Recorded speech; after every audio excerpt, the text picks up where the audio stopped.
Kisah pemuda kaya, anak bos besar, pemilik 73 perusahaan, yang menjadi cleaning service. Episode 443. Nita yang menelpon kakaknya, memberitahukan di mana dirinya, kalau sedang di rumahnya Kak Rena. Kenshin yang belum sempat bertanya, malah Nita langsung berkata, "Oh ya, Kak Kenshin, apa mau ya bicara dengan orangnya? Ini Kak Rena sudah ada." Nita langsung saja memberikan handphonenya ke Rena, bahkan mengalihkan panggilan telepon itu ke video call secara langsung. Si Rena terkaget jadinya disodorkan handphone oleh Nita, dan terlihat Kenshin di situ.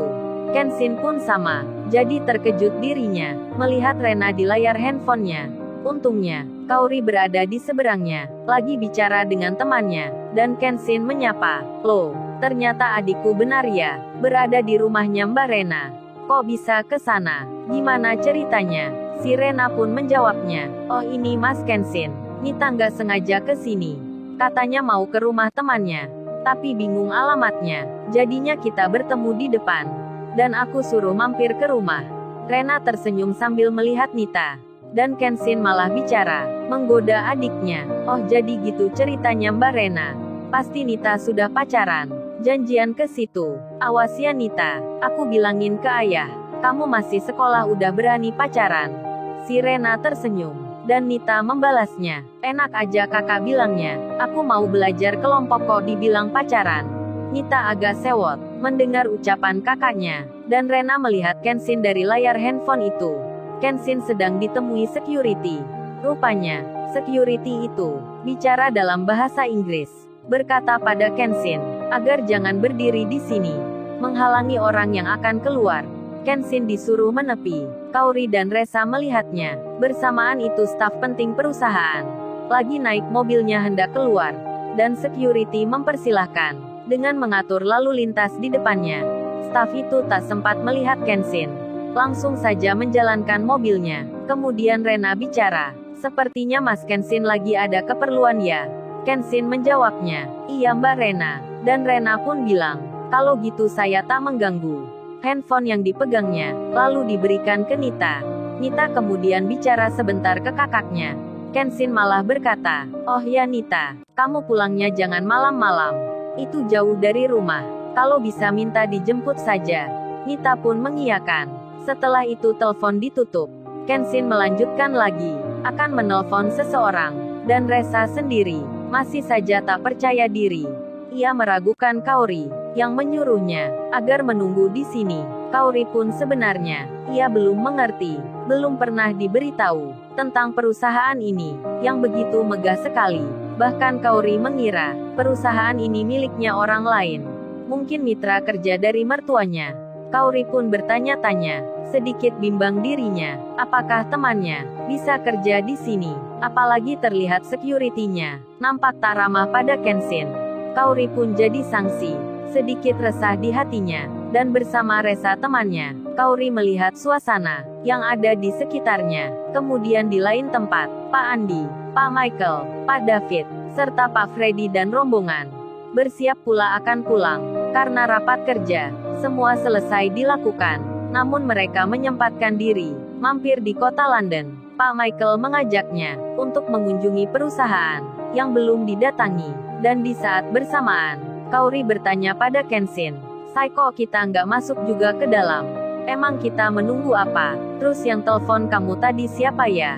Kenshin menjawabnya, "Oh itu Kaori, yang telepon Nita adikku, dan ini kita menunggu atasan di sini. Orangnya lagi keluar sebentar, barusan aku telepon, katanya dalam perjalanan, sebentar lagi akan sampai. Kita menunggu di sini saja, kan sejuk anginnya, daripada ada di dalam." Dilihat banyak pegawai Kaori.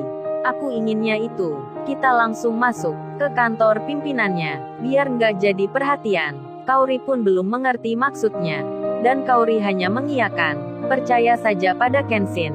Sementara itu Resa makin tak mengerti maksudnya. Suaminya Kaori ini, yang kerjanya cleaning service, barusan bicara, katanya punya kenalan seorang pimpinan di sini. Resa pun makin tak percaya akan ucapan suaminya Kaori, yang dikira terlalu tinggi, yang ingin bicara langsung dengan bos perusahaan di sini. Apalagi ini berada di luar negeri. Hal itu sangat sulit dimengerti.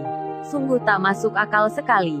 Resa semakin tak percaya akan perkataan Kenshin, yang dikira asal bicara sekedar omongan belaka. Temannya Kaori yang ragu-ragu disimpan dalam benaknya. Di tengah itu, Kenshin malah berkata, "Oh ya Mbak Resa ini, nanti kalau kerja di sini, pinginnya menempati bagian apa? Bagian accounting, staf kantor, atau bidang keuangan?" Mendapat pertanyaan tersebut, tentu saja Resa rada sedikit sangsi. Dengan tak semangat ia bicara, "Oh itu Mas, saya jadi malu menjawabnya. Itu pun kalau diterima. Sedangkan kerja di sini, itu sangat sulit sekali. Jadi saya tidak berharap banyak Mas." Mau menjawab pun rasanya nggak enak. Resa sudah mengira tak akan mungkin diterima. Kenshin tersenyum saja. Lalu Kaori bertanya, "Saya emangnya ini perusahaan milik siapa ya? Kok security-nya nggak ramah? Kamu nggak boleh masuk. Apa dia nggak kenal kamu?" Kenshin dengan bercanda menjawabnya, "Yang nggak kenal lah Kaori. Security-nya kan orang sini. Sedang kita dari negeri yang lain." Kemudian Kenshin bicara terus mengenai perusahaan ini. "Ya milik orang lah Kaori. Emang kenapa sih tanya-tanya? Tumben kamu pingin tahu aja." Kaori menyahutnya, "Ya nggak apalah Sai. Emang aku nggak boleh ya tanya?"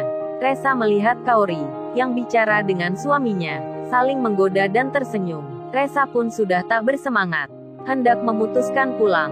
Namun tiba-tiba ada mobil yang berhenti. Security membuka pintunya sambil memberikan hormat. Terlihat orang barat yang keluar. Rupanya itu pimpinan perusahaan dengan seragam kerja kantoran, memakai dasi yang panjang.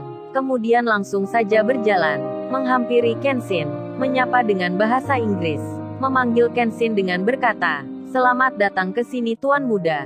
Saya senang melihat Anda." Tentu saja Resa mengerti maksudnya. Security-nya terkaget juga, dan Resa tak percaya suaminya Kaori dihormati oleh orang yang penting.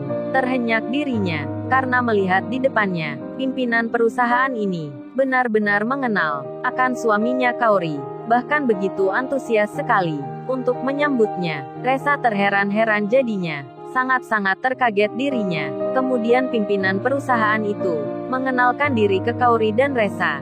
Beliau bicara kalau namanya Mr. Anthony, dan Mr. Anthony segera saja mempersilahkan masuk, mengantar Kenshin dengan ramahnya. Kaori mengikuti suaminya. Resa pun sama, berjalan di belakangnya, sedikit gemetaran dirinya akan masuk perusahaan. Lalu, bagaimana kisah selanjutnya? Subscribe channel ini untuk episode berikutnya. Terima kasih.